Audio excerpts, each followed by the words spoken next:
Naranasan mo na bang mag-imagine kung ano ang pakiramdam na magkaroon ng kakaibang kapangyarihan? Yung tipong kaya mong gawin ang mga bagay na tila imposible para sa ordinaryong tao?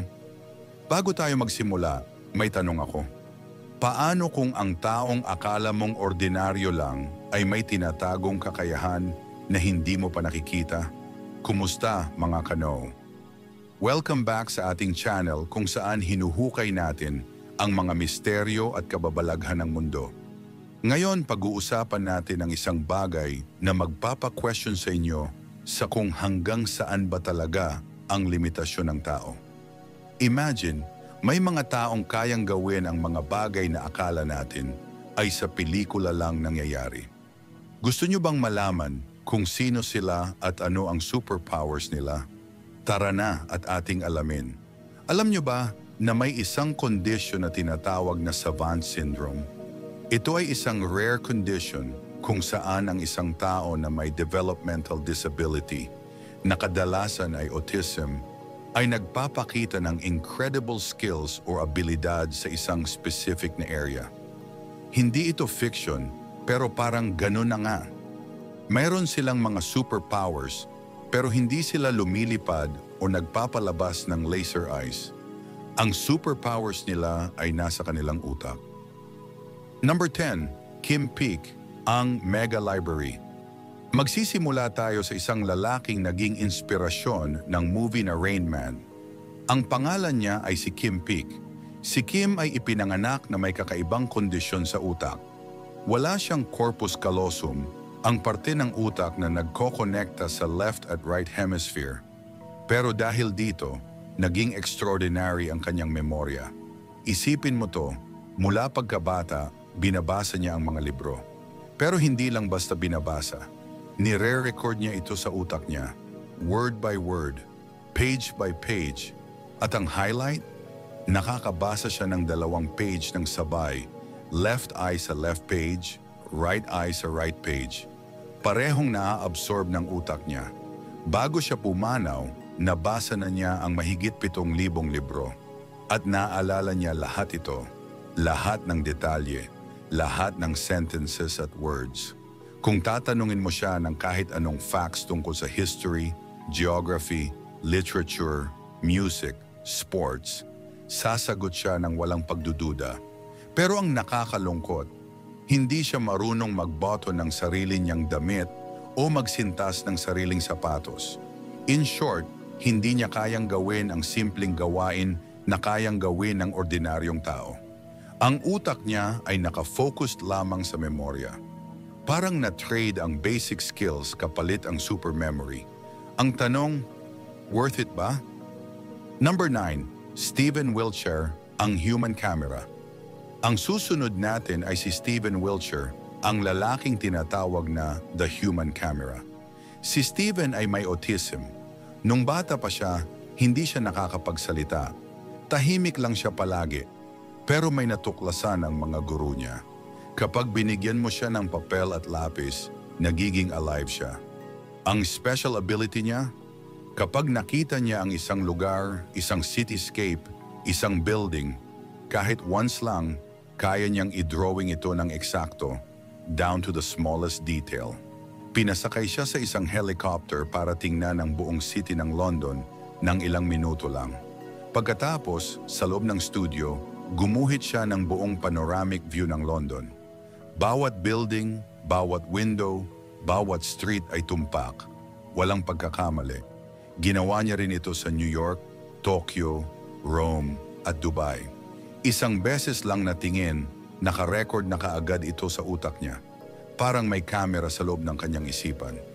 Pero ang mas nakakapagtaka, hindi niya kailangang mag-zoom in sa picture. Nandun na agad lahat sa memorya niya. Live, clear at perpekto. Ang utak niya ay parang isang computer na walang delete button. Number 8, Daniel Tammet, ang numero na may kulay. Si Daniel Tammet ay isa sa pinaka-famous na savant sa mundo ngayon. Pero ang kanyang abilidad, mas weird pa sa iniisip mo. Para kay Daniel, ang bawat numero ay may hugis, kulay at texture. Yes, you're right, nakikita niya ang mga numero. Hindi lang basta abstract na simbolo. Physical sila at may personality. Para sa kanya, ang number 9 ay blue, malaki, heavy. Ang number 89 ay snow falling. Ang number 33 ay nakakatakot, dark at threatening. Dahil sa abilidad niyang ito, kaya niyang mag-calculate ng sobrang complicated na math sa utak niya ng instant. Kasi hindi niya ito kinakalkula like normal people. Nire-reshape niya ang mga numero at makikita niya ang sagot. Pero ang pinakamatindi, nag-memorize siya ng 22,000 digits ng pi, nirecite niya yan ng walang tigil, walang error. Kinakanta niya lang sa isip niya ang shapes at colors na nakikita niya. At hindi lang numero, nag-aral din siya ng Icelandic language, isang komplikadong wika. At sa loob lang ng isang linggo ay fluent na siya. Ang explanation, ang kanyang synesthesia, isang kondisyon kung saan naghahalo ang senses niya.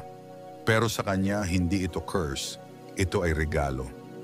Number 7, Leslie Lemke, ang musikero na bulag. Ito ang kwento ng isang lalaking ipinanganak na premature, bulag at may cerebral palsy. Si Leslie Lemke ay hindi dapat nabuhay. Pero nabuhay siya. At ang buhay na ibinigay sa kanya, puno ng himala. Nung bata pa siya, hindi siya makakilos ng maayos dahil sa kanyang cerebral palsy condition. Pero isang gabi, nagising ang foster mother niya dahil sa tunog ng piano. At nakita niya si Leslie, nakaharap sa piano at tumutugtog. Ang kanta, Tchaikovsky's Piano Concerto No. 1, isang mahirap na classical piece. Narinig lang niya ito once sa TV. At ngayon, perfectly nire-recite niya through the piano. Hindi siya nag-aral, walang any training, pero kaya niyang gayahin ang kahit anong kanta after hearing it once. Classical, jazz, pop, kahit ano. Perfect pitch, perfect timing at walang pagkakamali. Ang pinakamasakit, kahit bulag siya, nakikita niya ang music sa isip niya. Nararamdaman niya ito. At ang mga daliri niya ay automatic na gumagalaw na parang hindi niya mapigilan. Music became his language. At ito ang tanging paraan niya para makapag-express ng sarili. Pero sandali lang, alam mo ba kung ano ang common thread sa lahat ng savants na ito? Karamihan sa kanila, may mga nangyaring trauma, may mga naaksidente, may mga nabangga sa ulo, may mga nagkasakit. At pagkatapos ng trauma na yon, biglang lumabas ang abilidad. Parang may switch sa utak nila na nag-activate. Parang may natutulog na parte ng utak na biglang nagising. Kaya naman ang isang malaking tanong sa mga scientists, lahat ba tayo ay may potential na maging savant? Natutulog lang ba ito? At kailangan pa bang may mangyaring aksidente para magising ito? Number 6, Alonzo Clemons, ang sculptor ng isang tingin. Si Alonzo Clemons ay nagkaroon ng severe head injury nung bata pa siya. Ang injury na yon, nag-result sa developmental disability. Pero kapalit noon, may abilidad siyang lumabas na walang makapagpaliwanag. Kaya niyang gumawa ng perpektong animal sculptures. Pero hindi lang basta sculptures. Kapag nakakita siya ng isang hayop, whether ito ay isang kabayo, aso, ibon, kahit once lang, kahit sa litrato, kahit sa TV, magagawa niya ang three-dimensional sculpture na perfect ang proportion, perfect ang anatomy, perfect ang movement. Ang mas weird, gumagamit siya ng clay, walang measurement, walang sketch, walang reference habang gumagawa. Galing lang sa memorya, galing lang sa isang tingin. Ang mga sculptures niya ngayon, binibili ng collectors sa mataas na presyo. Pero para kay Alonzo, hindi niya alam kung paano niya ito ginagawa. Parang automatic lang. Parang ang mga kamay niya ay may sariling isip. Number 5, Henriette Seth, ang polyglot savant. Si Henriette ay nagkaroon ng severe head injury nung bata pa siya dahil sa car accident. Nakoma siya at nung nagising ay totally iba na. Ang abilidad niyang lumabas, language acquisition. Pero hindi basta language acquisition, supernatural level. Kaya niyang mag-aral ng bagong language sa loob lang ng isang linggo. Fluent, complete accent, complete grammar, complete vocabulary, at hindi lang isa o dalawa ang natutunan niya. Marunong siya ng higit 50 wika, 50, kasama na ang ancient languages na patay na, Hebrew, Sanskrit, Latin. Ang explanation ng doctors, ang trauma sa utak niya ay nag-unlock ng parte ng brain na responsible sa language processing. Napaka-weird ng proseso. Kapag nag-aaral siya, parang familiar na agad sa kanya ang isang language. Parang may deja vu, parang basta naalala niya lang ito. May theory na ang utak natin ay capable talaga ng ganito. Number 4, Tony Sikoria, ang surgeon na naging composer. Ito ang kwento na magpapaisip talaga sa'yo. Si Tony Sikoria ay isang orthopedic surgeon. Normal na tao, walang musical background. Pero isang araw, tumawag siya sa payphone. At habang nakahawak siya sa phone, ay tinamaan siya ng kidlat. Namatay siya. Literally, pero na-resuscitate siya. At nung bumalik siya sa buhay, malaki ang pagbabago. Biglang nag-crave siya ng piano music. Lalo na sa classical. Sobrang obsessed siya. Bumili pa siya ng piano kahit hindi siya marunong tumugtog. At unti-unti, natutunan niya. Pero hindi lang natutunan, nagsimula siyang mag-compose ng sarili niyang music. Complex, beautiful, original compositions na parang galing sa professional composer. Ang sabi niya, may music sa utak niya na kailangan niyang ilabas. Parang naririnig niya ito. Vivid, clear, at kailangan niyang i-play. Ang explanation ng neuroscientists, ang kidlat ay nag-activate ng dormant area ng brain niya na related sa music. Parang na-switch on ang parte ng utak na dati ay hindi active. Coincidence o may pattern? Number 3, Orlando Cerel, ang calendar savant. Nung bata pa si Orlando, normal lang siya. Walang special abilities. Pero isang araw, habang naglalaro siya ng baseball, tinamaan siya sa ulo ng bola. Malakas. Pero hindi siya pumunta sa ospital. Tiniis lang niya ang sakit. Pagkatapos ng ilang linggo, may napansin siya. Nakikita niya ang kalendaryo sa isip niya. Lahat ng dates, lahat ng araw.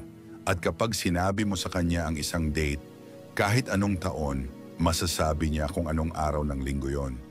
Masasabi niya rin kung anong weather noon, kung ano ang ginawa niya, at kung ano ang suot niya. Perfect recall ng lahat ng nangyari sa buhay niya, starting from the day ng accident. Ang utak niya ay nag-transform into a recording device. Lahat ng moments ay documented. Lahat ng detalye ay stored. Pero ang downside, hindi na niya malilimutan ang kahit ano. Kahit ang mga bagay na gusto niyang kalimutan. Lahat nandoon. Permanent. Ang tanong, blessing ba ito o curse? Number 2, Jason Paget. Ang lalaking nakikita ang geometry sa reality. Isa sa pinaka-mysterious na kwento. Si Jason Paget ay college dropout. Walang background sa math, walang interest sa science. Pero isang gabi, naglalakad siya palabas ng karaoke bar nang biglang sinugod siya ng mga lalaki. Binugbog, sinuntok sa ulo at nawalan siya ng malay. Nung nagising siya sa hospital, iba na ang mundo niya. Nakikita niya ang mga geometric patterns sa lahat. Sa tubig na umaagos, sa mga dahon na nalalaglag, sa mga ripples sa pond. Lahat may fractals, lahat may symmetry, lahat may mathematical formulas na lumalabas sa harap ng mga mata niya. Hindi siya marunong mag-drawing before. Pero ngayon, kaya niyang i-draw ang mga patterns na nakikita niya. Complex fractal geometry, pi, mathematical constants, sacred geometry. Ang mga scientists ay hindi makapaniwala. Ang drawings niya, accurate. At ang formula na ginagamit ng utak niya, tunay na mathematics na ginagamit ng physicists. Ang diagnosis, acquired savant syndrome. Ang trauma sa utak niya ay nag-activate ng parte ng brain na usually dormant. At ngayon, nakikita niya ang mathematical structure ng universe. Pero ang nakakalungkot, may obsessive-compulsive disorder or OCD na rin siya ngayon. At dahil dyan, may takot siyang lumabas ng bahay, takot din siya sa germs, at minsan takot din sa mga tao. Ang trauma na nagbigay sa kanya ng pambihirang regalo ay nag-iwan din ng matinding pangamba. Number 1. Ben Underwood, ang bulag na nakakakita gamit ang kanyang pandinig. Ang pinaka-nakakamanghang kwento ng modernong panahon ay ang kay Ben Underwood, isang batang ipinanganak na may kakaibang kakayahan. Siya ay nakakakita kahit bulag at walang mga mata. Nang siya ay 3 taong gulang pa lamang, tinanggal ng mga doktor ang kanyang 2 mata dahil sa cancer na tinatawag na retinoblastoma.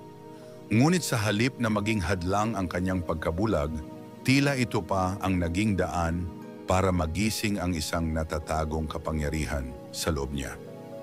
Gamit lamang ang tunog ng kanyang dila, isang uri ng echolocation, natutunan ni Ben na makita ang mundo sa paligid niya. Kapag siya ay pumipitik ng dila, bumabalik ang tunog mula sa mga bagay sa paligid at sa isip niya nabubuo ang imahe ng mundo sa anyong parang sonar map, tulad ng ginagamit ng bats at dolphins.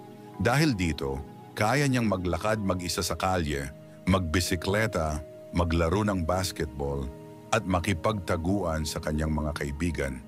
Lahat ng ito ng walang mata. Para bang ang kanyang pandinig ay naging isang uri ng super sense na pumalit sa kanyang paningin. Paano nagagawa ng isang bulag o literal na walang mga mata ang makita ang mga bagay sa paligid niya? Ayon sa mga pag-aaral, ang utak ni Ben ay nag-rewire ng sarili. Kusang ginamit ng kanyang katawan ang bahagi ng kanyang utak upang iproseso ito mula sa tunog papunta sa paningin. Parang ang kanyang katawan mismo ay nag-evolve sa mas mataas na level ng senses. Marami ang nagsasabing si Ben Underwood ay isang savant super being, isang taong may pambihirang kakayahan na tila regalo o misteryong kaloob ng universe. Ang kanyang utak ay parang gumawa ng sariling paraan upang makakita siya sa paraang hindi kayang gawin ng karaniwang tao. Ipinapakita ng kanyang kwento na ang limitasyon ng katawan ay hindi hadlang kung ang isipan natin ay may lakas ng paniniwala at determinasyon.